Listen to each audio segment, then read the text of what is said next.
am I right? Earth satellite देखना हमको।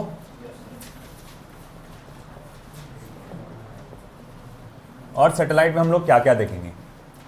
सबसे पहले हम लोग देखेंगे लॉन्चिंग ऑफ अ सैटेलाइट,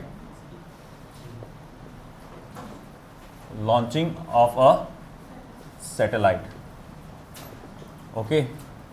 और सेकंड पार्ट में देखेंगे हम लोग critical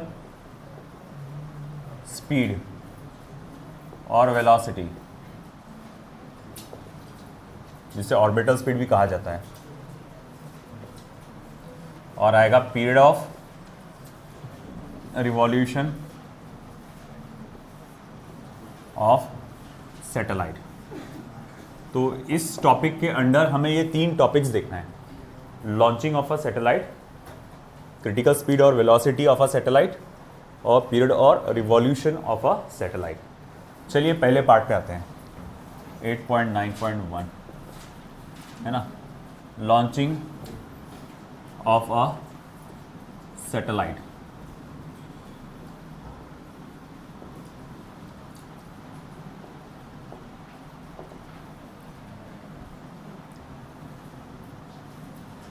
To launch a satellite into any orbit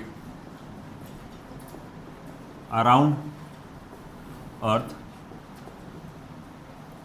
we need at least 2 stage of rocket।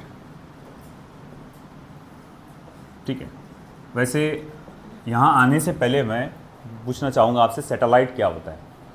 Satellite क्या होता है? एक एनी बॉडी, नेचुरल और manmade, which revolves around the planet under the influence of which the planets gravitational force. Planet के gravitational force के वजह से, है ना, कोई भी बॉडी जब अर्थ या किसी भी प्लैनेट के अतराफ गोल गोल घूमती है तो हम उसे क्या कहते हैं? सैटेलाइट। जैसे कि हमारा नेचुरल सैटेलाइट क्या है? मून है ना। बाकी दूसरे प्लैनेट्स की कई सारे मल्टीपल सैटेलाइट्स हैं। आर्टिफिशियल सैटेलाइट कितने हो तो हज़ारों है ना। दुनिया का सबसे पहला सैटेलाइट कौन सा था? दुनिया का सबसे पहला कौन सा सैटेलाइट लॉन्च किया गया था अर्थ का? चंद्रयान। गोली मार लूंगा मैं खुद को। चंद्रयान दुनिया का, मैं पूछ रहा, वो तो इंडिया का भी पहला नहीं है, वो सैटेलाइट भी नहीं है, वो तो है ना, वो स्पेस मिशन के लिए गया था, वो तो मून पर गया था। वो सैटेलाइट क्या होता है? जो गोल घूमता है अर्थ की तरह, ऐसा नहीं जो बाहर फेंके वो सब सैटेलाइट है ना। वो अलग है, वो मंगलयान है, वो सैटेलाइट नहीं है। उसको स्पेस रोवर ऐसे कुछ तो भी बोलते हैं उसको, स्पेस रोवर आई थिंक ऐसे कुछ बोलते हैं, जिसका काम है स्टडी करना अच्छे से। हम बंद कर दी दरवाज़ा अंदर से, कोई आ नहीं रहा हो, साफ सफाई के लिए कर रहे थे। लगा दे। तो हाँ, जो हम बात कर रहे थे कि सैटेलाइट वो होता है जो कि कोई भी प्लैनेट के अतराफ रिवॉल्व करता है। तो अर्थ के अतराफ रिवॉल्व करने वाला कौन सा ऑब्जेक्ट था? मैनमेड ऑब्जेक्ट था, जिसको कुछ स्टडी के लिए भेजा गया था, और वो अभी भी तो नहीं, मतलब बहुत पहले रिवॉल्व करता था। Any idea? अच्छा, पहला कौन सा कंट्री था? रशिया, ये मालूम है तुमको, है ना, रशिया था। और रशिया का सबसे पहला वो कौन सा था? स्पुतनिक 1। तो ये स्पुतनिक 1 सबसे पहला सैटेलाइट था जो भेजा गया था अर्थ के बाहर इन द ईयर 1957, है ना। फिर बाद में ऐसा है, स्पुतनिक 2 भेजा गया था, और फिर उसके बाद कई सारे चलते रहे, कई सारे अलग। इसका एक बहुत ज़बरदस्त कहानी है, ऐसा मुझे पता नहीं कितनी रियल है, मगर ऐसा है कि अमेरिका और रशिया में अभी तक के बहुत सारी कोल्ड वॉर चलती है। कोल्ड वॉर मतलब आगे रहने की जंग। तो ऐसा है कि उसमें ऐसा था कि जब ये चल रहा था सैटेलाइट को लॉन्च करने का, तो बोलते अमेरिका बहुत ज़ोर से चिल्ला रहा था, हम इस तारीख को सैटेलाइट लॉन्च करने वाले हैं, दुनिया का पहला सैटेलाइट हम लॉन्च करने वाले हैं। अब ये है कि बोल बोल के नीचे दिखाने के चक्कर में क्या किया रशिया ने, ये लिखने की ज़रूरत नहीं है, ये लिखने की ज़रूरत नहीं है। तो भाई अमेरिका ने क्या, ढोल पीटना चालू कर दिया रशियंस क्या कर रहे थे, अपना काम खामोशी से कर रहे थे, है ना। और उन्होंने पहले सैटेलाइट लॉन्च कर दिया, फिर बोल दिया हमने कर दिए, है ना। तो भाई ऐसा है कि अमेरिका बोलता रह गया और रशिया ने पहला सैटेलाइट फिर दूसरा भी सैटेलाइट लॉन्च कर डाला। स्पुतनिक 1 पहला सैटेलाइट, दूसरा स्पुतनिक 2। अब फिर उसके बाद ये आया उसके अंदर कि पहला मतलब पहली जानदार चीज़ कौन सी थी, जो डॉग गया था, लाइका नाम था उसका, फिर बंदर को भेजा गया था। पहला इंसान जो स्पेस में भेजा गया था, अरे हट, नील आर्मस्ट्रांग पहला इंसान जो चांद पे कदम रखा था। स्पेस में पहले कौन भेजा गया था, वो भी रशियन था। ये साले रशियन बोले बहुत डेंजर है ना। इसके तरफ क्यों हाथ दिखा रही है, रशियन है क्या? हाँ क्यों भाई? पहला बंदा स्पेस में जाने वाला, बोलो कौन? Yuri Gagarin. Yuri Gagarin, Yuri Gagarin, है ना। ये पहला बंदा था जो स्पेस में गया था। और इंडिया ने सबसे पहला सैटेलाइट लॉन्च की थी इन द ईयर 1975, आर्यभट्टा। तो ये पहला सैटेलाइट था, कम्युनिकेशन सैटेलाइट, जो लॉन्च किया गया था बाय इंडिया 1975 में। और first person to go on, मतलब वही कहा जाएगा, मतलब स्पेस में जाने वाला इंडिया का सबसे पहला पर्सन कौन था? कैप्टन आर्यभट्टा। अबे कुछ भी कुछ भी लाते, मैथमेटिशियन था आर्यभट्टा कई ज़माने पहले। हाँ, first Indian to go in space. किसी ने बोलना बस कल्पना चावला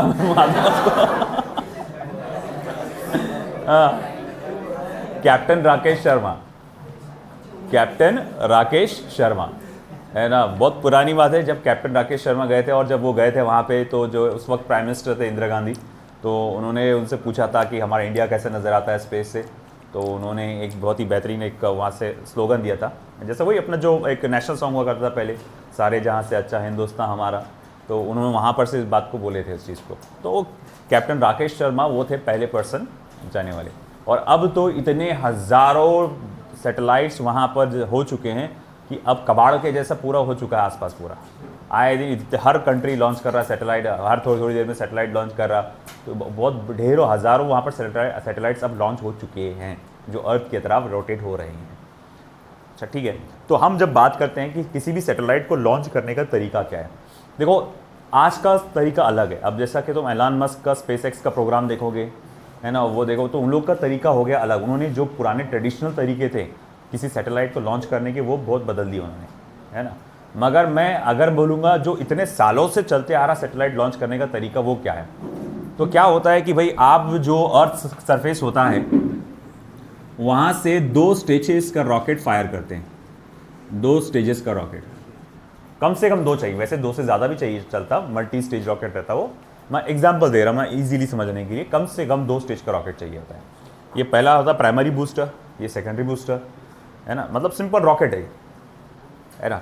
और छोटा सा ऊपर से एक छोटा सा एक इतना सा वो सैटेलाइट होता है अपना काम का।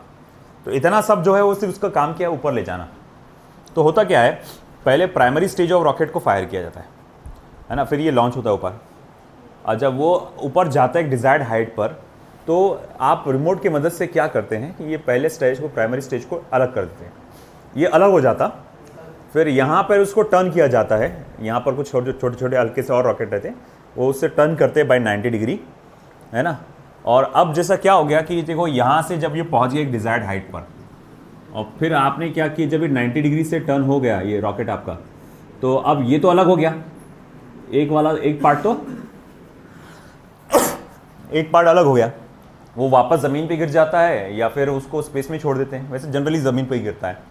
फिर उसके बाद क्या किया जाता है कि भैया अब आप उसको सेकंड स्टेज रॉकेट को फायर करते हैं।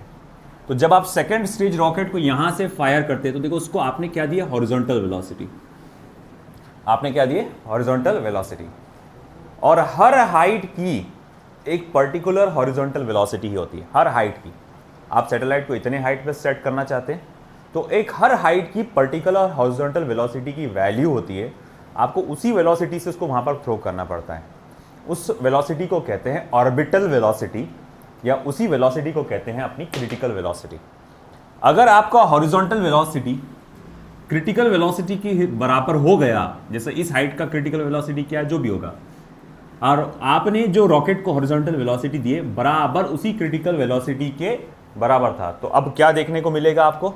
आप देखेंगे कि ये सैटेलाइट क्या कर रहा है, बराबर सर्कुलर ऑर्बिट परफॉर्म कर रहा है, ये सर्कुलर ऑर्बिट परफॉर्म करता है।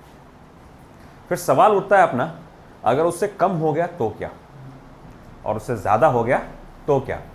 अगर मान लो आपकी हॉरिजॉन्टल वेलोसिटी क्रिटिकल वेलोसिटी से कम हो गई, तो अगर मान लो कि आपका horizontal velocity is less than critical velocity, है ना, तो क्या होगा? तो सैटेलाइट एक स्पाइरल पाथ परफॉर्म करेगा और जमीन पे आके वापस गिर जाएगा। स्पाइरल पाथ या पैराबोलिक पाथ। अगर बहुत ज़्यादा कम हुई तो स्पाइरल भी नहीं, पैराबोलिक पाथ परफॉर्म करके गिर जाएगा। थोड़ी सी कम रही तो स्पाइरल पाथ, यानी कि धीरे धीरे उसका रेडियस क्या होगा, कम होता जाएगा और आखिरकार ज़मीन पे गिर जाएगा। फिर अगर आपने पूछा कि अगर उसकी हॉरिजॉन्टल वेलोसिटी क्रिटिकल वेलोसिटी से ज़्यादा हो गई तो क्या? हॉरिजॉन्टल वेलोसिटी क्रिटिकल वेलोसिटी से ज़्यादा हो गई तो क्या? तो अगर हॉरिजॉन्टल वेलोसिटी क्रिटिकल वेलोसिटी से ज़्यादा हो गई तो वो एक इलिप्टिकल पाथ परफॉर्म करेगा। मुझे यहाँ डायग्राम के लिए जगह कम मिल रही है, मैं थोड़ा सा एक रफ यहाँ पर बता देता हूँ कि वो क्या करेगा, एक इलिप्टिकल पाथ परफॉर्म करेगा, इस तरह का, है ना, एक इलिप्टिकल पाथ परफॉर्म करेगा। तो हॉरिजॉन्टल वेलोसिटी क्या है थर्ड स्टेज में? क्रिटिकल वेलोसिटी से ज़्यादा है मगर एस्केप वेलोसिटी से कम है। थर्ड स्टेज में क्या बताया मैंने? हॉरिजॉन्टल वेलोसिटी क्रिटिकल वेलोसिटी से ज़्यादा है मगर एस्केप वेलोसिटी से कम है, तो क्या होगा? इलिप्टिकल पाथ परफॉर्म करेगा। और अगर मान लो आपका हॉरिजॉन्टल वेलोसिटी एस्केप वेलोसिटी से भी ज़्यादा है तो वो तो छोड़कर चला जाएगा, है कि नहीं? ये चार स्टेजेस मालूम होना चाहिए आपको। अगर हॉरिजॉन्टल वेलोसिटी क्रिटिकल वेलोसिटी से अगर कम हुआ तो क्या? स्पाइरल पाथ परफॉर्म करेगा या पैराबोलिक पाथ परफॉर्म करेगा और नीचे ज़मीन पे गिर जाएगा। अगर बराबर रही तो सर्कुलर ऑर्बिट परफॉर्म करेगा। अब हॉरिजॉन्टल वेलोसिटी क्रिटिकल वेलोसिटी से तो ज़्यादा है मगर एस्केप वेलोसिटी से कम है, तो वो इलिप्टिकल पाथ परफॉर्म करेगा। और अगर मान लो कि वो एस्केप वेलोसिटी से भी ज़्यादा है तो वो अर्थ के सरफेस को छोड़ के, अर्थ की ग्रेविटेशनल फील्ड को छोड़कर चला जाएगा। क्या आपको मालूम है ऐसा कोई और सैटेलाइट जो जानबूझकर आपको इलिप्टिकल ऑर्बिट में सेट किया जाता है? ऐसा क्या सैटेलाइट कोई आपको मालूम है जो जानबूझ के इलिप्टिकल ऑर्बिट में सेट किया जाता है? 10th स्टैंडर्ड में पढ़ चुके हो, अगर 10वीं अच्छे से पढ़े होंगे तो। कम्युनिकेशन सैटेलाइट बिल्कुल भी नहीं, वो तो इक्वेटर के साथ घूमते रहता हूं।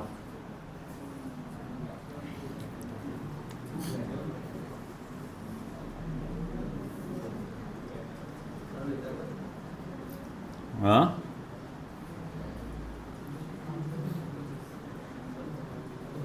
ऐसा सैटेलाइट जो जानबूझ के इलिप्टिकल ऑर्बिट में सेट किया जाता है।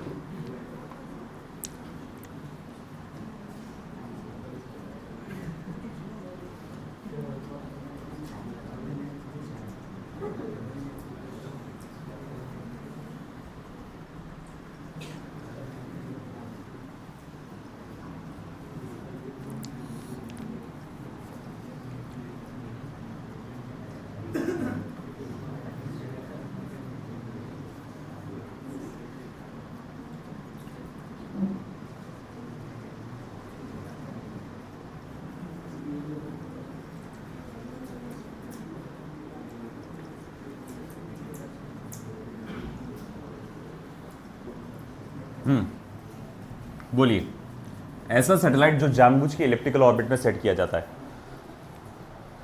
आखिरी का टॉपिक चैप्टर है आपके 10th स्टैंडर्ड का, स्पेस मिशन, है ना, और उसमें पोलर सैटेलाइट पढ़े होंगे आपने। पढ़ाए नहीं थे? क्यों नहीं पढ़ाए थे? तो स्पेस मिशन नाम का एक आखिरी चैप्टर था आपका और उसमें एक पोलर सैटेलाइट होता है और पोलर सैटेलाइट को जानबूझ के आप इलिप्टिकल ऑर्बिट में सेट करते हैं। और रीज़न बिहाइंड दैट क्या होता है कि हम ज़्यादा से ज़्यादा एक पर्टिकुलर जगह पे रहना चाहते हैं। जैसे मान लो कि मुझे नॉर्थ पोल की स्टडी करना है तो मैं ज़्यादा से ज़्यादा क्या करना चाहूँगा? नॉर्थ पोल की तरफ रहना चाहूँगा। तो ऐसा है कि मैं ऐसा सेट करता हूँ मेरे ऑर्बिट को कि अर्थ इधर है मान लो, है ना, और ये मेरा सैटेलाइट इधर से आएगा और ये जल्दी से गुजर जाएगा यहाँ से, और मुझे इसको स्टडी करना था। तो जब तक मैं इस रीजन में रहूँगा मैं इसको स्टडी कर पाऊँगा क्या? नहीं, वो तो उधर है ना। तो जल्दी से आप यहाँ से गुजर जाते हैं और धीरे धीरे फिर ये आप जाते रहते हैं यहाँ से, और जब तक आप इसके सामने हैं आप इसको लगातार स्टडी कर सकते हैं, है ना। फिर फट से आप इधर चले गए, इधर आ गए। तो इस तरह से आप पोलर सैटेलाइट होते हैं जो जानबूझ के इलिप्टिकल ऑर्बिट में आप लॉन्च करते हैं, बट हमारा स्टडी नहीं है वो, हमारे इसका पार्ट नहीं है वो। तो ठीक है, तो to launch the satellite into any orbit around the earth we need at least 2 stage of rocket. तो हम देखेंगे फर्स्ट स्टेज ऑफ रॉकेट क्या करता है। First stage of rocket, sorry, first stage of rocket take the satellite to a desired height. तो पहले stage का काम क्या होता है? सैटेलाइट को डिजायर्ड हाइट से तक ले जाना, पहला स्टेज का काम वो है। सेकेंड स्टेज क्या करता है? Second stage provides necessary, second stage provides necessary horizontal velocity at that height. तो सेकेंड स्टेज क्या करता है? उसको जरूरी हॉरिजॉन्टल वेलोसिटी देता है उस पर्टिकुलर हाइट पर। ओके, अब ऐसा है कि हमारे पास 3-4 केसेस आते हैं। अंडर दैट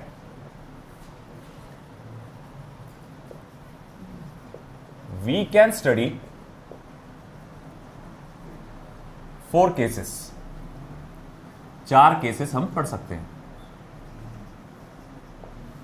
केस 1, केस 1 क्या कहता है कि VH is less than VC, यानी हॉरिजॉन्टल वेलोसिटी जो है क्रिटिकल वेलोसिटी से कैसी है? कम है। तो अगर ऐसा रहा तो क्या होगा? तो हम कहेंगे the satellite performs a spiral और पैराबोलिक पाथ। सैटेलाइट जो है स्पाइरल या फिर पैराबोलिक पाथ परफॉर्म करता है, परफॉर्म्स अ स्पाइरल और parabolic path and falls down on earth surface, और अर्थ के सरफेस पे वो गिर जाता है। अगर कब? आपका हॉरिजॉन्टल वेलोसिटी क्रिटिकल वेलोसिटी से कम हुआ तो। Case second, VH is equals to VC। अगर आपने उसे लॉन्च किया है, बाहर जाना है देखो, हाँ बातें कर रहे तो बाहर जा। तो अगर हॉरिजॉन्टल वेलोसिटी आपकी क्रिटिकल वेलोसिटी के बराबर है तो the satellite performs circular orbit around the earth. तो सैटेलाइट जो है सर्कुलर ऑर्बिट परफॉर्म करता है अराउंड दी अर्थ। इधर का हो चुका है ये वाला पार्ट, किसी का बाकी है? नीचे का पार्ट, ठीक है।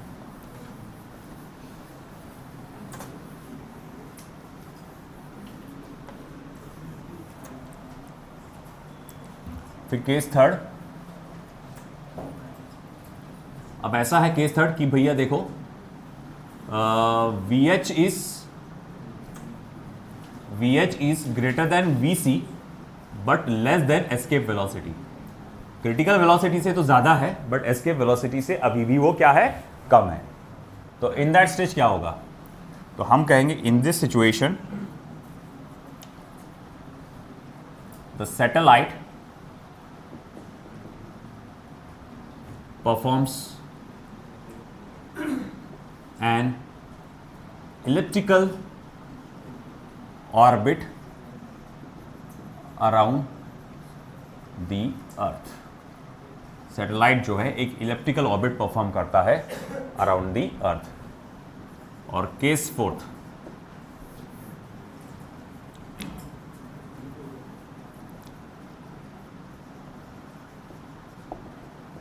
अगर आपका हॉरिजॉन्टल वेलोसिटी एस्केप वेलोसिटी से भी ज़्यादा हो गया, horizontal velocity is greater than escape velocity, तो अब क्या? The satellite will leave Earth's gravitational field. The satellite will leave Earth's gravitational field. Satellite जो है अर्थ का ग्रेविटेशनल फील्ड छोड़कर चला जाएगा। हो गया फिर उधर का राइट का पूरा।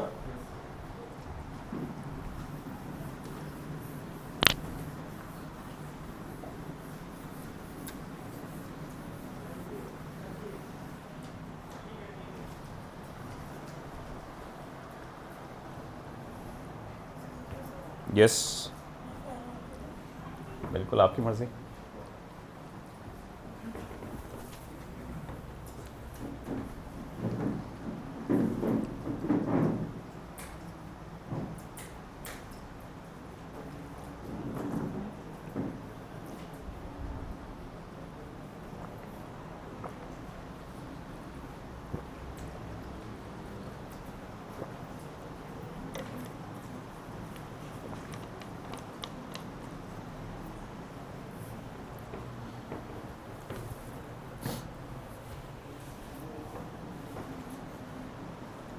हुआ?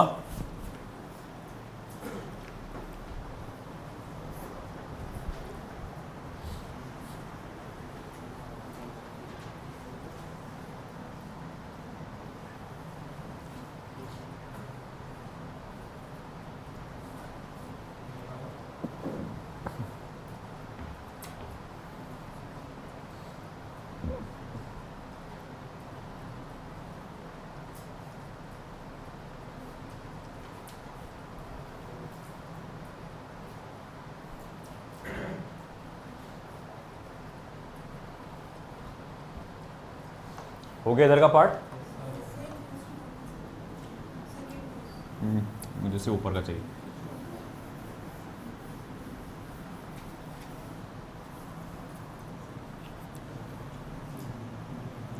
एट 8.9.2 क्रिटिकल स्पीड और velocity.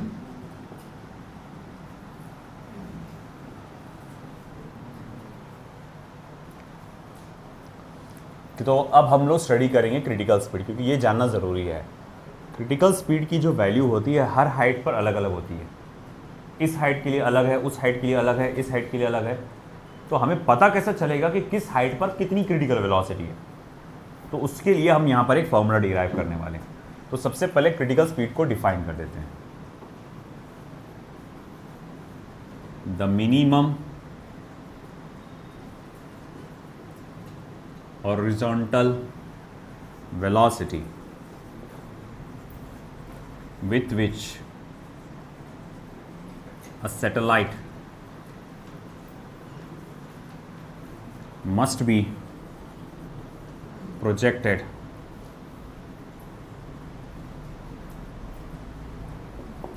so that it performs circular orbit around the earth. तो minimum horizontal velocity with which a satellite must be projected so that it performs horizontal velocity around the earth is called as critical velocity. इसको हम लोग critical velocity कहते हैं, है ना। कम से कम वो हॉरिजॉन्टल वेलोसिटी जिससे सैटेलाइट को आपको प्रोजेक्ट करना पड़ेगा, यानी लॉन्च करना पड़ेगा। लॉन्च तो नहीं बोल सकते, प्रोजेक्ट करना पड़ेगा। लॉन्च तो ज़मीन से किया जाता है ना, ताकि वो अर्थ सरफेस के तरफ सर्कुलर ऑर्बिट में रिवॉल्व हो सके। तो उस वेलोसिटी को हम लोग कहते हैं क्रिटिकल वेलोसिटी, या फिर क्या कहते हैं, ऑर्बिटल वेलोसिटी। अमजद,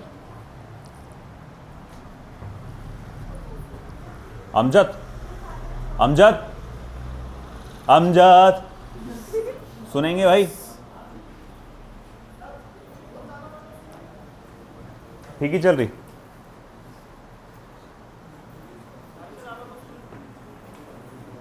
थोड़ा ठीक ही चल रही हो?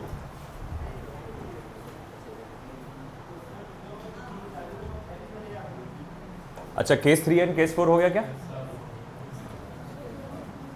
जल्दी करिए।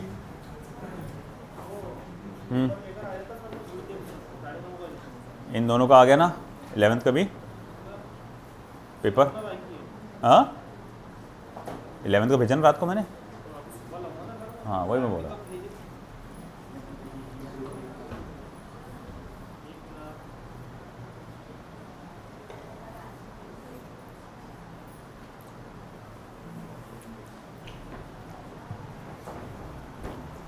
चलिए अब जाते हैं एक्सप्रेशन फॉर क्रिटिकल वेलोसिटी और ऑर्बिटल वेलोसिटी।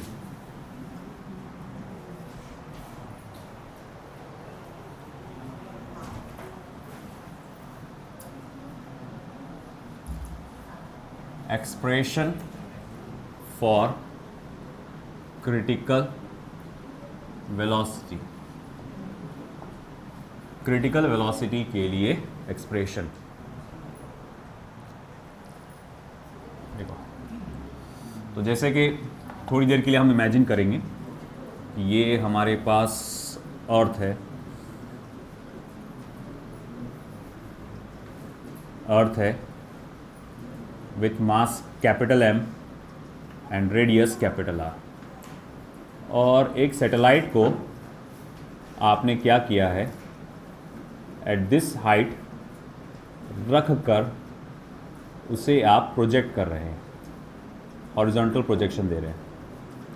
तो मान लो ये सैटेलाइट है जिसको इस हाइट पे रख कर आप हॉरिजॉन्टल वेलोसिटी देने वाले हैं। हाइट कितनी है? h। तो यहाँ लिख देता हूँ मैं थोड़ी देर के लिए, small r is equals to r plus h. ये पूरा रेडियस क्या आएगा आपका, small r equals to r plus H.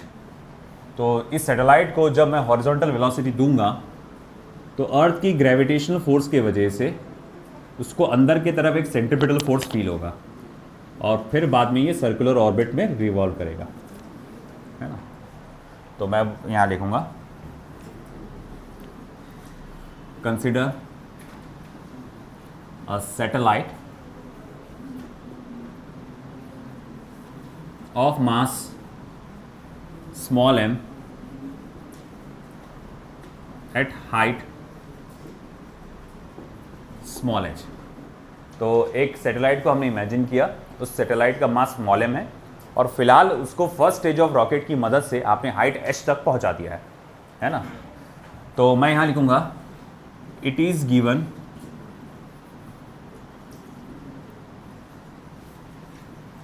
A horizontal velocity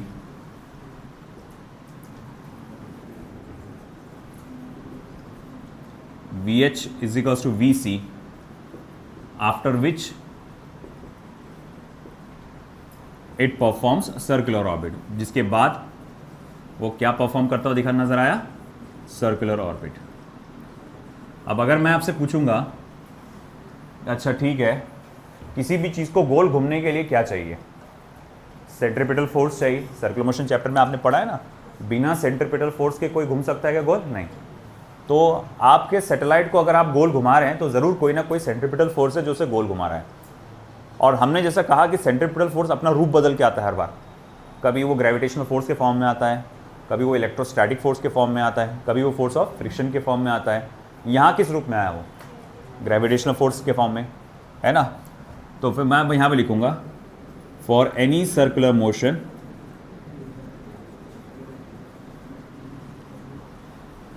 we require centripetal force which here came in the form of gravitation force, जो यहाँ पर आया in the form of gravitational force, है ना। किसी भी मोशन के लिए हमें क्या चाहिए, सेंट्रीपिटल फोर्स, जो यहाँ पर आ गया in the form of gravitational force. तो मैं यहाँ लिखूंगा therefore centripetal force is equals to gravitational force. ये डेफिनेशन हो चुका है क्या, क्रेडिबल ये हो चुका क्या डेफिनेशन सभी का?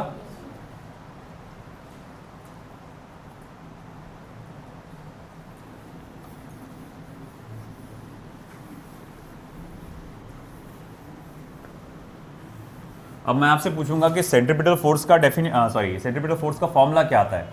बोले वो तो mv² अपॉन r आता है ना? और यहाँ पर वेलोसिटी किसके बराबर है? बोले vc के बराबर है, ठीक है। और ग्रेविटेशनल फोर्स का फॉर्मूला क्या आता है? बोले देखो gm small m upon r square, है ना, रेडियस का स्क्वायर या डिस्टेंस का स्क्वायर बोलना चाहिए, नॉट रेडियस का। बोले सैटेलाइट और सेंटर ऑफ द अर्थ के बीच का डिस्टेंस स्मॉल r है, इसलिए स्मॉल m क्या हो गया, कैंसिल हो गया। तो vc स्क्वायर, ये स्मॉल r भी कैंसिल हो गया।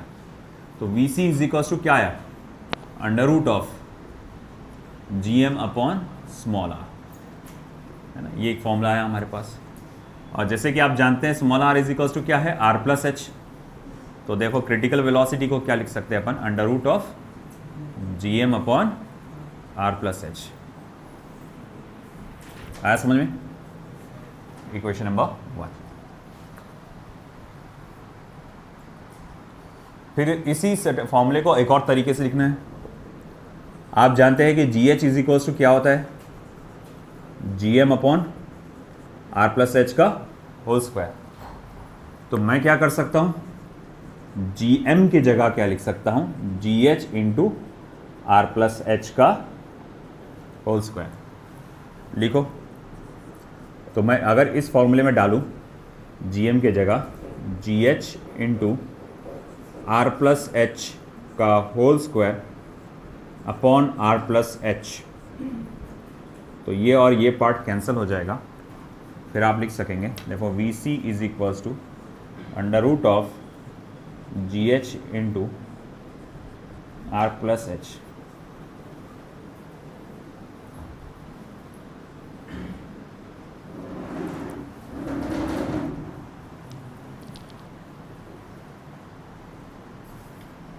तो एक्सेलेरेशन ड्यू टू ग्रेविटी के दो फॉर्मूले, एक है under root of g M upon are plus h और एक है g H into are plus H.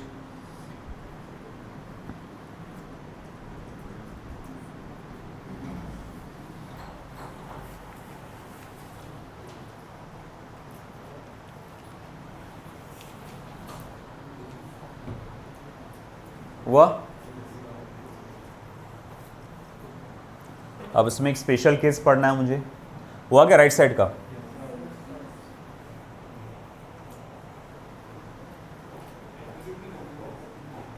नहीं रे एक्यूरेट तो नहीं, अप्रॉक्सीमेट निकलेगा, मतलब चल जाएगा उससे काम।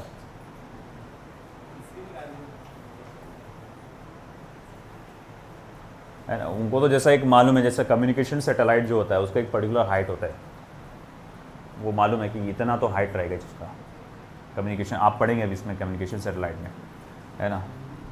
हाँ, और उसके हिसाब से वो सेट करते हैं कि ये इसमें लॉन्च करेंगे, इस पे लॉन्च करेंगे। अब तो ये क्या इतना कर चुके हैं, उनको तो मालूम पड़ गया सब, है ना, इतने पे इतने हाइट पे सेट करो, उतने हाइट पे सेट करो।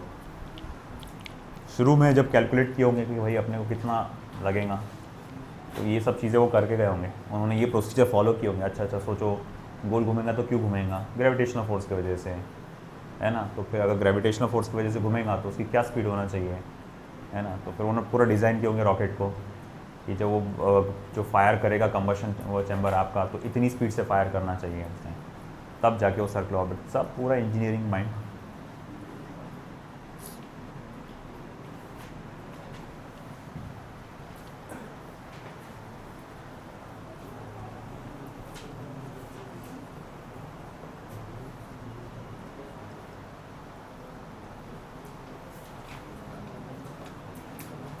हुआ? राइट साइड का हो गया। अब स्पेशल केसेस देखना है अपने को इसके।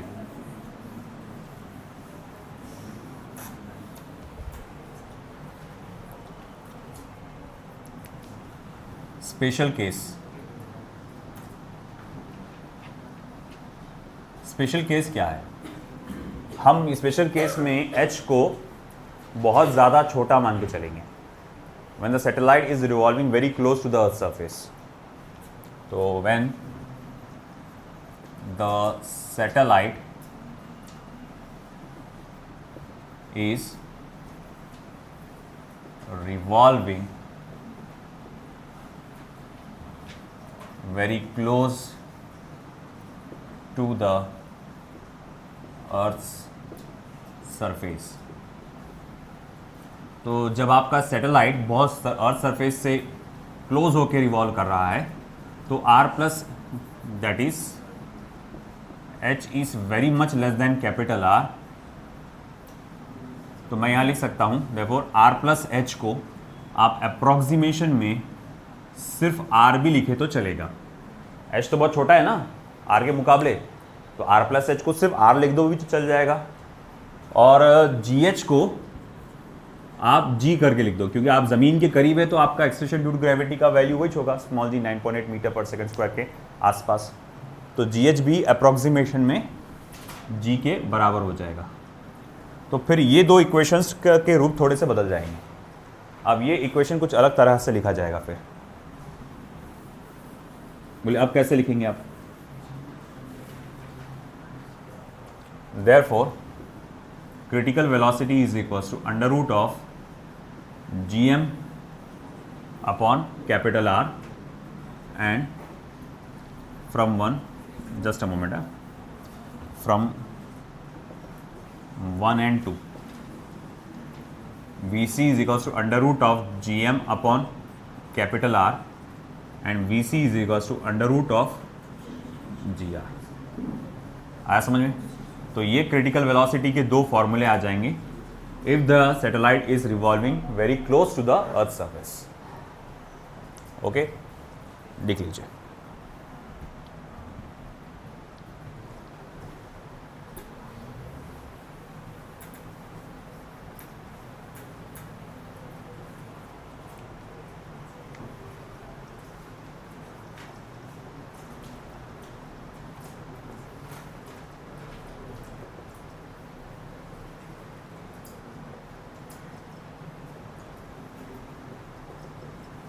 Expression for critical velocity in terms of density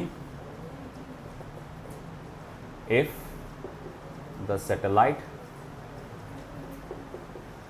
is revolving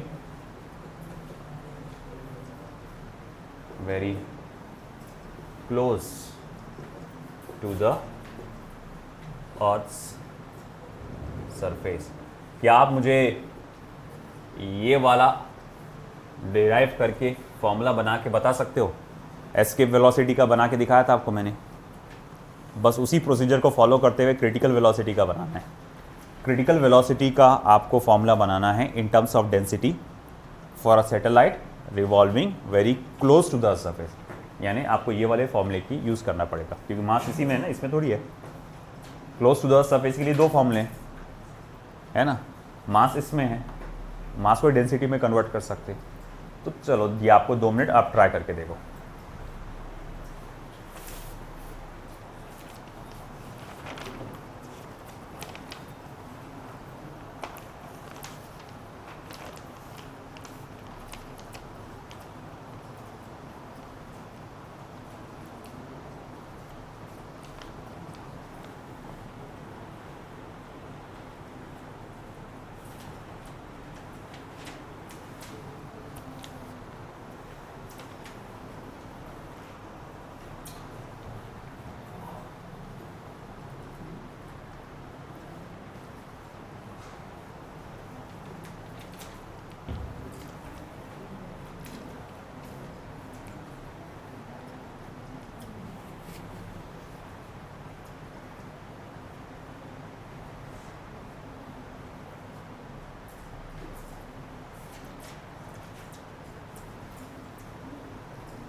चलो ट्राई करो.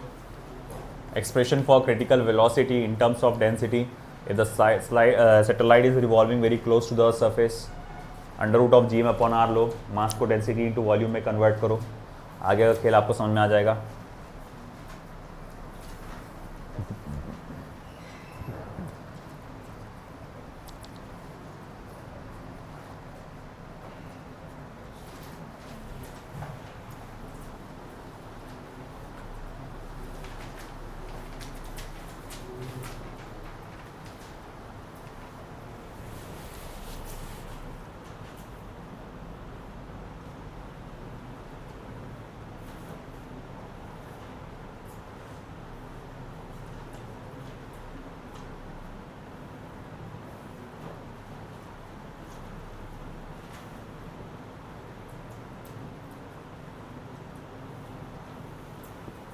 आया किसी का?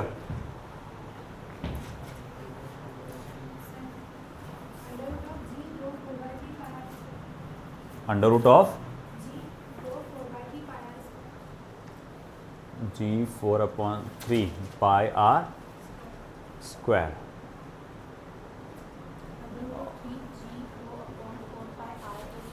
ठीक है, चलो एक काम को चेक कर लो आप.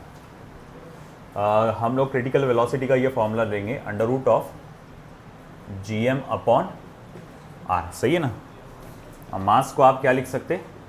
डेंसिटी इंटू वॉल्यूम, यानी डेंसिटी इंटू 4/3 पाई R क्यूब, है ना? और आप उसको ऊपर लेके जाएंगे फिर. तो क्रिटिकल वेलोसिटी का फॉर्मूला बनेगा VC is equals to under root of capital G, M की जगह आएगा 4/3 pi rho capital R cube, 4/3 pi rho capital R cube upon ये कैपिटल R.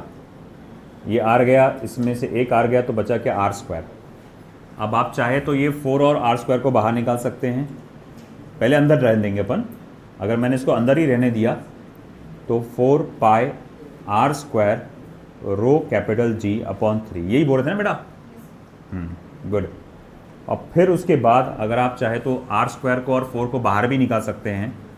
तो आप उसको ऐसा लिखेंगे critical velocity is equals to twice R under root of pi rho capital G upon 3,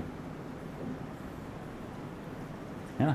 पाई रह जाएगा, रो रह जाएगा, कैपिटल G रह जाएगा, अपॉन 3 रह जाएगा. 4 और R स्क्वायर बाहर निकल गया. 4 जब रूट के बाहर निकला तो 2 और R स्क्वायर जब रूट के बाहर निकला तो R.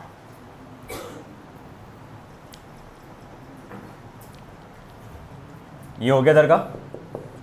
लेफ्ट एक्सट्रीम का हो चुका है आपका.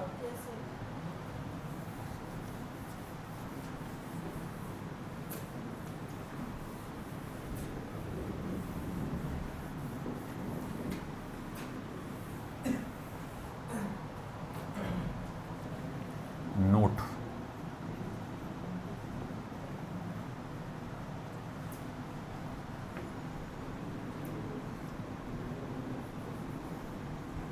since G equals to capital GM upon R square, therefore critical velocity at height small h can also be represented as VC is equals to under root of small g into R square upon R plus h, or VC is equals to R under root of g upon R plus h.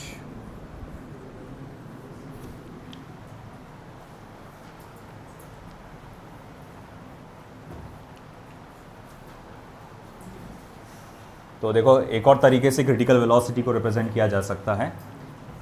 हम लोग जानते हैं critical velocity का formula होता है GM upon R, sorry at height h GM upon R plus h. तो आप height h पर है ना, और आपको फॉर्मूला लिखना है एक्सलेशन ड्यू टू ग्रेविटी. बेटा सोहम इधर ध्यान दो, बातों में इन्वॉल्व मत हो, नहीं तो बाहर करना पड़ेगा आपको. अगर आप हाइट h पे है और एक्सलेशन ड्यू टू ग्रेविटी के फॉर्म में लिखना है आपको, तो आप बोलेंगे यार सर वो तो लिख सकते हैं under root of g H into are plus h, मगर मैं बोलूँगा नहीं नहीं, हाइट वाला नहीं चाहिए एक्सेशन ड्यू टू ग्रेविटी, मुझे सरफेस वाला ही चाहिए। अगर मैं कहूँ क्रिटिकल वेलोसिटी के फॉर्मूले क्या थे, बेसिक फॉर्मूले, एक था under root of g M upon are plus h, और एक क्या था under root of g H into are plus h. G h क्या था, एक्सेशन ड्यू टू ग्रेविटी था, मगर कहाँ का था, एट दैट हाइट का। हाइट के हिसाब से स्मॉल जी की वैल्यू बदलती है ना, तो उस हाइट पे का वैल्यू था। अब वो आप बोलेंगे अरे यार कौन इतने ऊपर जाके जी एच की वैल्यू निकालेगा, मैं ज़मीन पर बैठे बैठे बताओ भाई स्मॉल जी का इस्तेमाल कर सकूँ, है ना, acceleration due to gravity on the surface of the earth का इस्तेमाल कर सकूँ और क्रिटिकल वेलोसिटी निकाल सकूँ। तो बोले फिर उसके लिए ये तरीका है, स्मॉल जी का वैल्यू होता है G M upon R square. तो कैपिटल जी एम को क्या लिख सकते हैं अपन, small G into R square. तो अगर मैं कैपिटल जी एम की जगह small G into R square लिख डालूँ, आर स्क्वायर को ले लूँ बाहर, तो ये फॉर्मूला ऐसा बन जाता। तो ये क्रिटिकल वेलोसिटी का formula in terms of acceleration due to gravity on the surface of the earth. वो फॉर्मूला था acceleration due to gravity at a height h और acceleration due to gravity on the surface of the earth. Acceleration due to gravity on the surface of the earth की है। आया समझ? ये हो गया ना स्पेशल केस। फिर एक नोट सेकंड,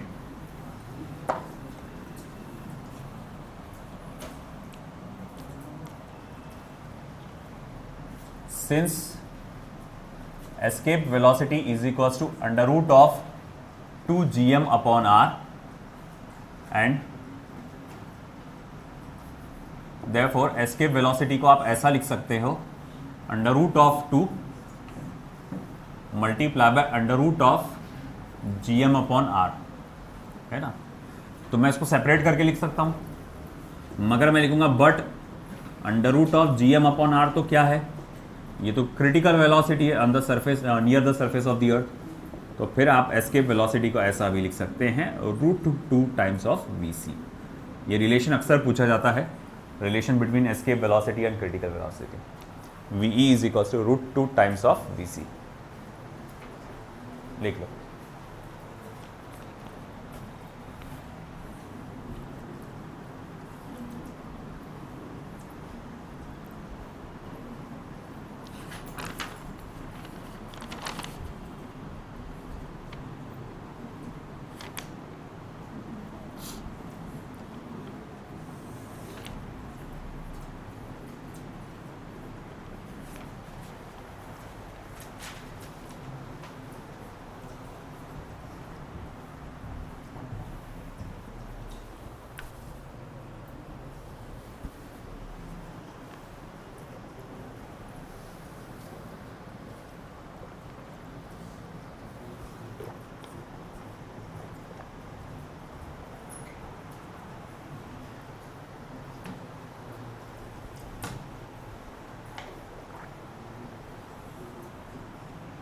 ये डेंसिटी वाला हो गया ना।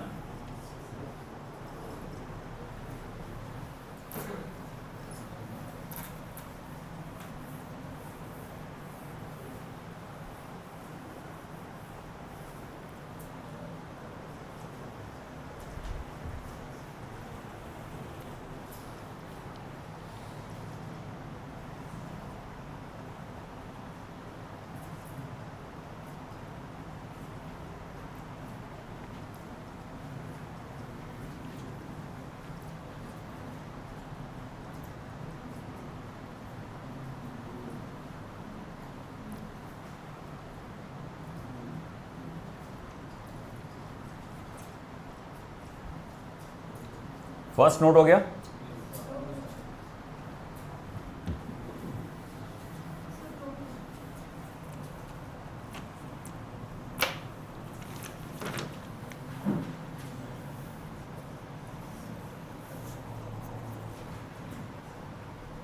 Two satellites A and B go around a planet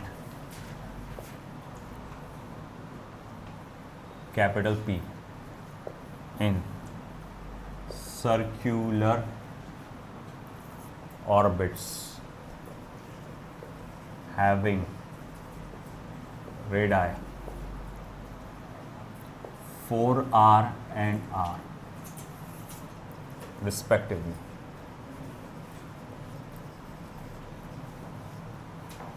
If the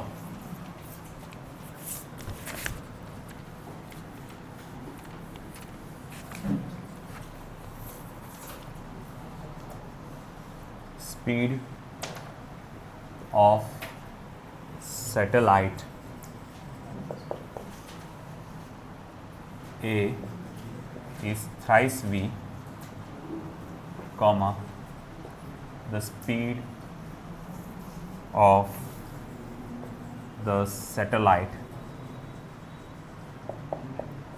capital B is, first option 12v, second option 6v, third option 3/2v, and the last option आएगा 2/3 times of v.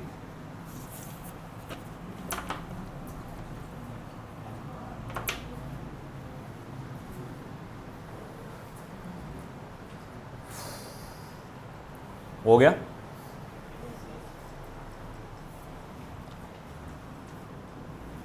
तो यहाँ पर दो satellites दिए गए हैं, एक का नाम A है, एक दूसरे का नाम B है। दोनों भी प्लैनेट P के अतराफ सर्कुलर ऑर्बिट में रिवॉल्व कर रहे हैं eight radius 4r and r। अगर पहले वाले का ऑर्बिटल स्पीड थ्राइस v है तो दूसरे वाले का क्या होगा? तो RA कितना है? 4r। RB कितना है? Just r। पहले वाले का ऑर्बिटल स्पीड कितना है? 3v। तो दूसरे वाले का ऑर्बिटल स्पीड पूछा गया है। ऑर्बिटल स्पीड का फॉर्मूला यानी क्रिटिकल स्पीड का फॉर्मूला है √gm/r, and at height h तो स्मॉल r होगा ना, radius, orbital radius at height h। अब देखो ठीक है, तो जब मैं vb/va करूँगा तो ये क्या हो जाएगा? √RA/RB। कौन सा रहा? 6v आ रहा है ना। RA की वैल्यू कितनी है बेटा? VA कितना है? Thrice v। RA कितना है? 4v, और ये कितना है? Just v। VV कैंसल, ये बचा 2, तो VB इज इक्वल्स टू क्या हो जाएगा? 6v। That's correct. बहुत आसान सा सवाल।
चलिए next question.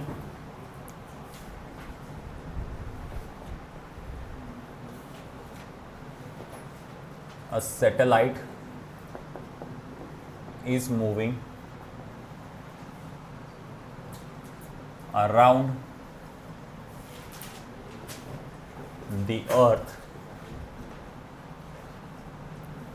with speed small v in a circular orbit of radius small r. If the orbit is decreased by 1%, its speed will. First option says increase by 1%. second option says increase by 0.5%. ठीक है. Third option says decrease by 1%. And the last option says decrease by 0.5%. सोचिए.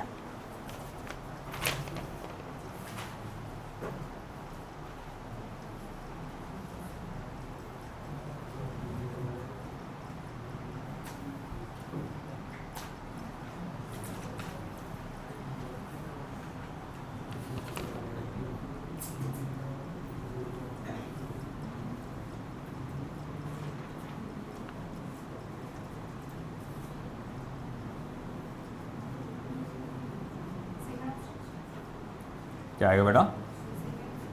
Second option increase by 0.5%. Yes correct. अब यहाँ क्या चीज़ बदला? Radius. हमारे पास orbital speed का या क्रिटिकल स्पीड का क्या फॉर्मूला है? तो ऑर्बिटल स्पीड का हमारे पास फॉर्मूला है अंडर रूट ऑफ gm/r, है ना, ऑर्बिटल रेडियस. आप देख सकते हैं orbital speed is inversely proportional to root r, या जिसे आप लिख सकते हैं इन्वर्सली प्रोपोर्शनल टू r⁻². अब एक बात तो तय है आपका, अगर ये कम हुआ ये तो ये बढ़ेगा, है ना. तो मैं लिखूंगा percentage change in orbital speed क्या रहेगा? 1/2 multiply by percentage change in radius. तो मैं बोलूँगा ठीक है, रेडियस में कितने का परसेंटेज चेंज हुआ? 1% का. तो 1% का हुआ, यानी कि 0.5%. तो क्योंकि हमने कहा था कि अगर ये कम हुआ तो ये बढ़ेगा, तो यहाँ पर क्या हुआ है?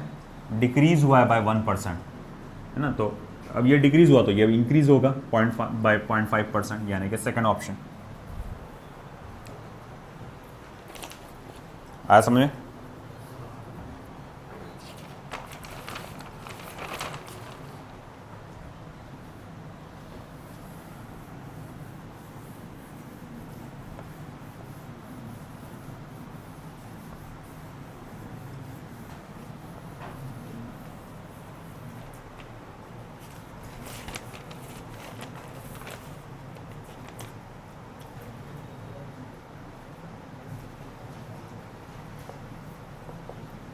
If the gravitational force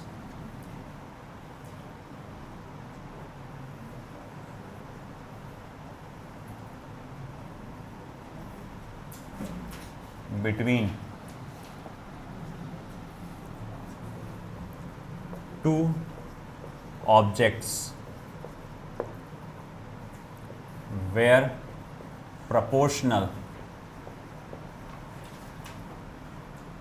to 1/R, where capital R is separation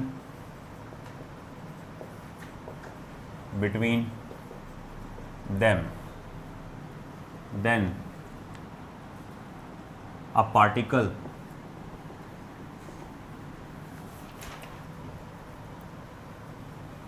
in circular orbit under such a force would have its orbital speed v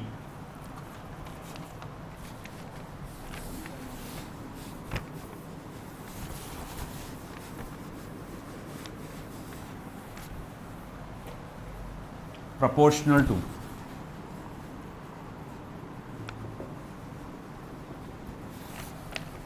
speed proportional to. First option says 1/r². Second option says r⁻0. Third option says r⁻1, and the last option says 1/r.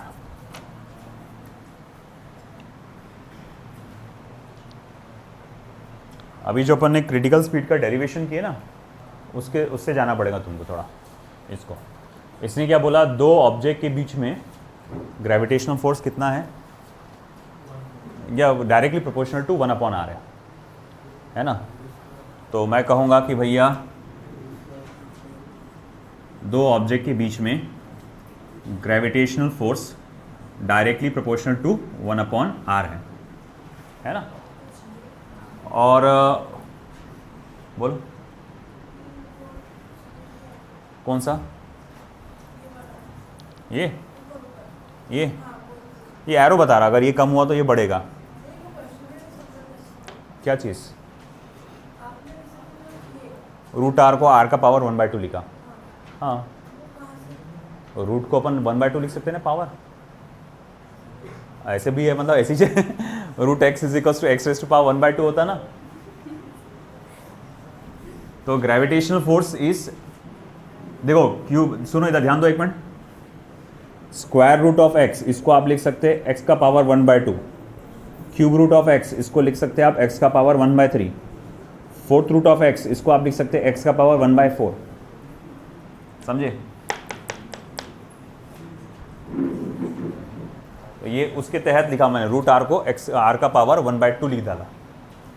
हाँ, तो हमारी बात ये चल रही थी कि दो ऑब्जेक्ट्स के बीच में ग्रेविटेशनल फोर्स है जो कि इन्वर्सली प्रोपोर्शनल है कैपिटल आर, और इसी ग्रेविटेशनल फोर्स की वजह से मान लो कोई दूसरा पार्टिकल है जो क्या कर रहा है, सर्कुलर मोशन परफॉर्म कर रहा है। मतलब ऐसा समझो कि यहाँ पे एक ऑब्जेक्ट है ए और यहाँ एक ऑब्जेक्ट है बी, और इनके बीच का ग्रेविटेशनल फोर्स, इनके बीच के डिस्टेंस कैपिटल आर को इन्वर्सली प्रोपोर्शनल है। किसको, कैपिटल आर को क्या है, इन्वर्सली प्रोपोर्शनल है। अब अगर मान लो कि यहाँ एक छोटा सा पार्टिकल है जो इस ए के अतराफ सर्कुलर मोशन परफॉर्म कर रहा है, छोटा सा पार्टिकल, ये नहीं है, कोई और पार्टिकल है जो सर्कुलर मोशन परफॉर्म कर रहा है। तो सर्कुलर मोशन परफॉर्म करने के लिए क्या क्या चाहिए, सेंट्रीपिटल फोर्स है ना, और उसकी वेलोसिटी किसके बराबर रहेगी, ऑर्बिटल वेलोसिटी या क्रिटिकल वेलोसिटी के बराबर रहेगी। तो मैं ये कहूँगा कि देखो यहाँ जो ग्रेविटेशनल फोर्स है, देखो गौर से सुनो भैया, ये थोड़ा कंसेप्चुअल क्वेश्चन है। ये जो ग्रेविटेशनल फोर्स है यही क्या प्रोवाइड करता है आपको, उस पार्टिकल को, सेंट्रीपिटल फोर्स, है कि नहीं। और हम कहेंगे कि ठीक है भाई, आपका फिर सेंट्रीपिटल फोर्स का फॉर्मूला क्या आएगा, mv²/r proportional, sorry capital R लेना पड़ेगा डिस्टेंस, प्रोपोर्शनल टू 1/R है ना, प्रोपोर्शनल टू 1/R। अब ऐसा है कि देखो भाई, इस r को उधर लेके चले जाओ, तो v² is proportional to r/r लिख सकते हैं ना आप। अच्छा ठीक है, क्या मैं इसको फिर ऐसा लिख सकता हूं, therefore v² is proportional to 1 है ना, v² इज प्रोपोर्शनल टू 1। तो जब स्क्वायर रूट ले लेंगे तो v is proportional to again 1 का स्क्वायर रूट तो 1 ही होता है। अच्छा बोले सर 1 तो नहीं है, r का पावर 0 1 होता ना, तो मैं यहां लिख सकता हूं v is proportional to r का पावर 0।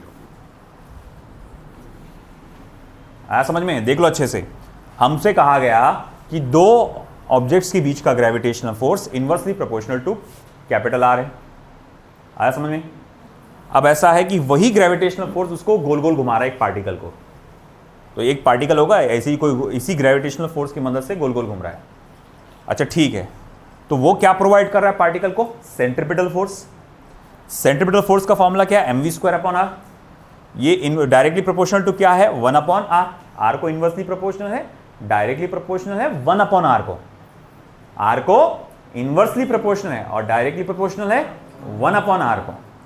ठीक है, जब आप प्रोपोर्शनैलिटी की साइन लिखते हैं तो कांस्टेंट नहीं भी लिखे तो चलता है, तो इसीलिए मैंने m को गायब कर दिया। उसके बाद जबरदस्ती काय को भीड़ बढ़ा, तो r को उधर ट्रांसफर किया है ना, v² r/r जो कि क्या हो गया 1, स्क्वायर रूट लेने पे अगेन 1, और आप कह सकते हैं कि v is directly proportional to r का पावर 0। लिख लो। इसी तरह से एक क्वेश्चन आ सकता है r का पावर n के लिए। यहां पर आपका 1/r था ना, gravitational force is directly proportional to r का पावर n, तब क्या फॉर्मूला बनेगा, कौन बताएगा मुझे। एक रफ क्वेश्चन मैं आपको दे रहा हूं कि मैं अगर आपको फॉर्मूले को ऐसा देता हूं कि ग्रेविटेशन उनके बीच का जो है वो डायरेक्टली प्रोपोर्शनल है 1/r⁻n। तो अब v किसको प्रोपोर्शनल रहेगा?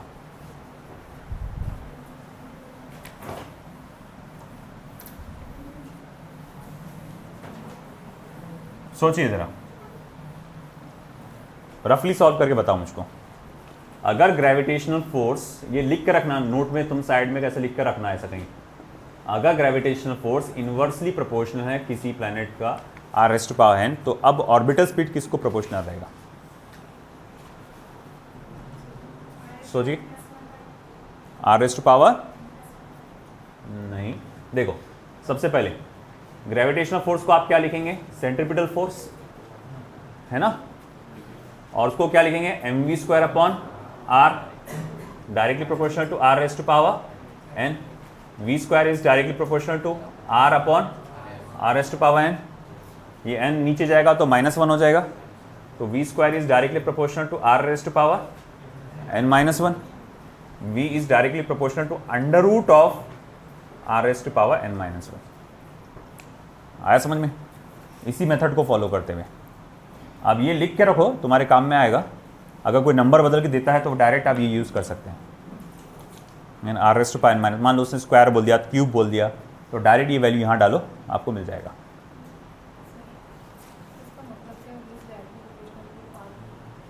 r⁻0, इसका मीनिंग ये है कि भाई 1 से डायरेक्ट, मतलब उससे रिलेटेड नहीं, कांस्टेंट है ऑर्बिटल वेलोसिटी, उसका रेडियस से कुछ लेना देना नहीं है, इंडिपेंडेंट है r को।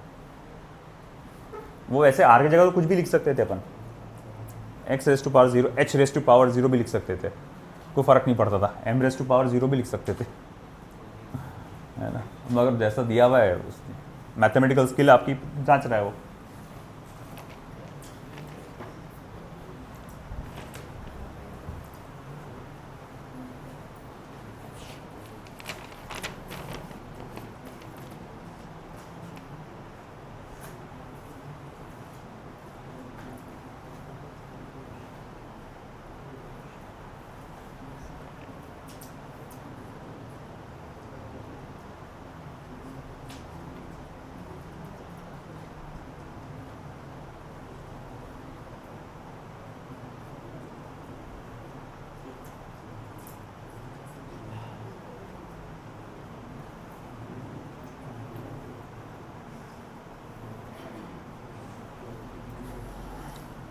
हो गया? क्या हो गया फरजान? ये हो गया इधर का क्वेश्चन तो हो गया होगा ना सभी का?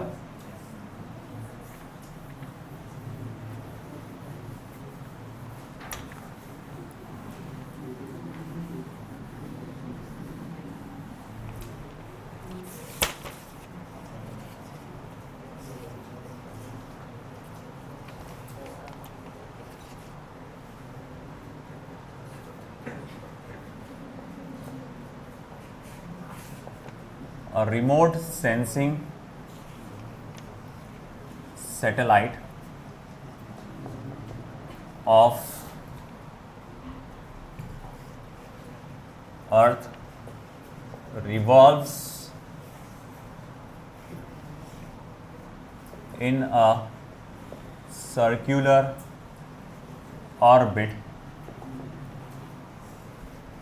at a height of 0.25 into 10⁶ meters above the surface of the Earth. Full stop. If Earth's radius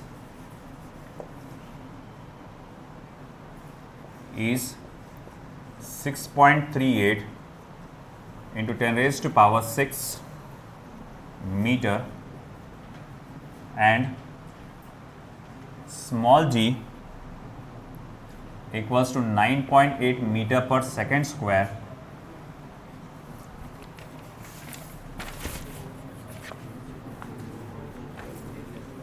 height दे दिया, स्मॉल जी दे दिया, 9.8 मीटर पर, और रेडियस ऑफ अर्थ भी दे दिया ना, second square comma, then the orbital speed of the satellite is,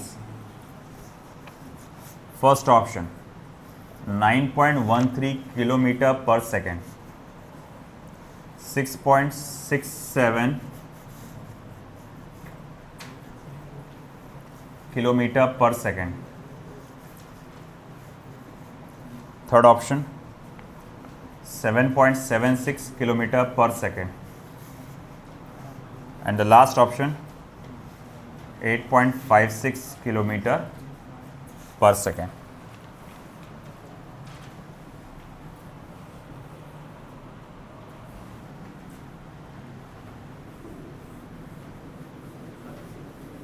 तो इसने एक इशारा दे दिया आपको कौन सा फॉर्मूला यूज करना है, जीएम अपॉन जीएच, नहीं मास दिया क्या तुमको, तुम लिस्ट बना लो क्या क्या दिया हुआ है तो तुमको खुद समझ में आ जाएगा। देखो सबसे पहले क्या दिया हुआ है, हाइट दिया हुआ है कितना 0.25 इंटू 10⁻⁶ आपका मीटर्स, और फिर उसके बाद आपको रेडियस ऑफ द अर्थ, नहीं हाँ रेडियस ऑफ द अर्थ दिया हुआ है 6.38 इंटू 10⁻⁶ मीटर्स, ओके, और स्मॉल जी की वैल्यू दिया हुआ है 9.8 मीटर पर सेकेंड स्क्वायर। कौन सा वाला फॉर्मूला यूज करेंगे, जीएच की वैल्यू क्या है, जी की वैल्यू है 9.8, जीएच की वैल्यू नहीं है। नोट लिखाया था, पहला नोट पढ़ो जरा, नोट पढ़ो जरा, है ना, मैंने बोला जान प्यारा ऊपर जाके सॉल्व करना, घर नहीं बैठे बैठे बताओ स्मॉल जी की वैल्यू अगर डाल के करो तो कौन सा क्या करेंगे फॉर्मूला यूज करेंगे।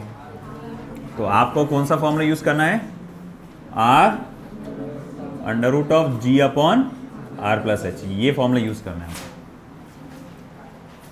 समझ में आया ये, अब ये अप्रोक्सीमेशन मेथड से करना पड़ेगा आपको, ये सारी वैल्यूज आपको डाल के 6.38 into 10⁻⁶, 9.8 upon 6.38 into 10⁻⁶ plus H की वैल्यू क्या है 0.25 इंटू 10⁻⁶। अच्छा 6.38 प्लस 0.25 कितना होता है, 5 और 8 हो गया 13 का 3 कैरी 1, ये 7 1 है ना, तो 6.63 तो ये हो जाएगा 6.38 into 10⁻⁶ under root of 9.8 upon 6.63। अच्छा 10⁻⁶ को अगर मैं बाहर निकाल लूंगा रूट के तो वो 10⁻³ हो जाएगा, है कि नहीं, ठीक है, okay okay okay okay.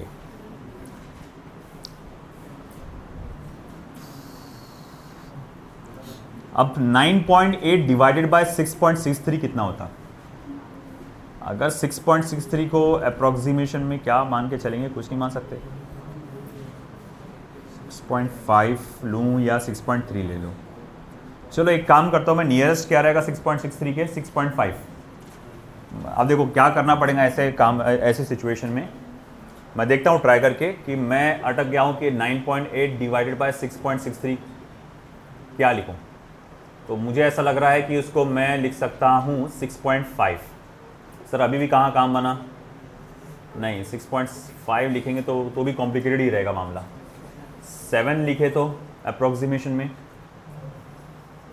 9.8 divided by 7 कितना होगा 1.4, सिर्फ 1.4 होगा ना, 1.4, और 1.4 का स्क्वायर रूट क्या हो जाएगा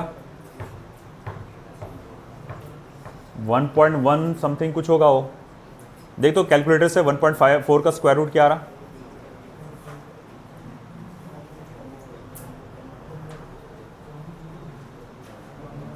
वन पॉइंट 183, वही 183 मतलब 1.2 ले लेता हूँ मैं। 183 को 1.2 बोल सकते हैं अपन, है ना।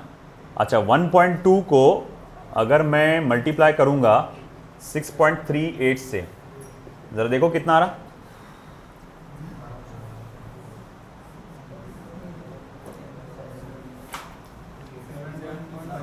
7 पॉइंट जो भी है 7 पॉइंट समथिंग आ रहा, और 10 रेज़ टू पावर तो ये 3 रहेगा, और 3 को अगर मैं किलोमीटर को किलोमीटर में कन्वर्ट कर सकता, तो आपके अप्रोक्सीमेशन में सॉल्व करते चले गए तो आपको मिल जाएगा आंसर 7.76 किलोमीटर पर सेकेंड। आया समझ में? लिख लो।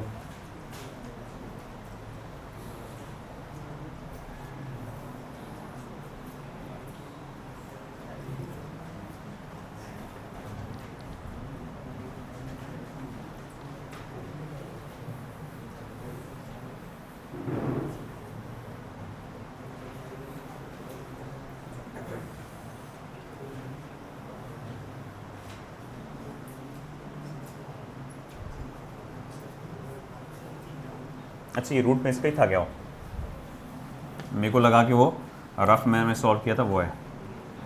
तो 9.8 upon 6.38 into 10 raise to power 6 plus 0.25 into 10 raise to power 6, तो 9.8 अपॉन कितना बताया था मैंने? 6.63। फिर आप अप्रॉक्सीमेशन में यहाँ लिख देंगे 7.76 किलोमीटर पर सेकेंड। अप्रॉक्सीमेशन में 7.76 किलोमीटर पर सेकेंड।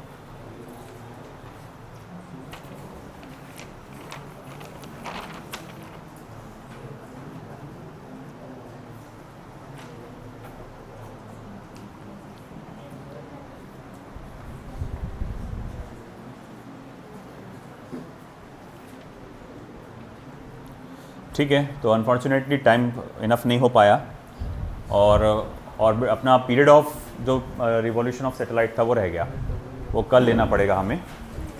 ऑलमोस्ट 10 ही हो गए, क्योंकि कल मीन्स वैसे कल एक्स्ट्रा के भी ले सकते हैं अपन।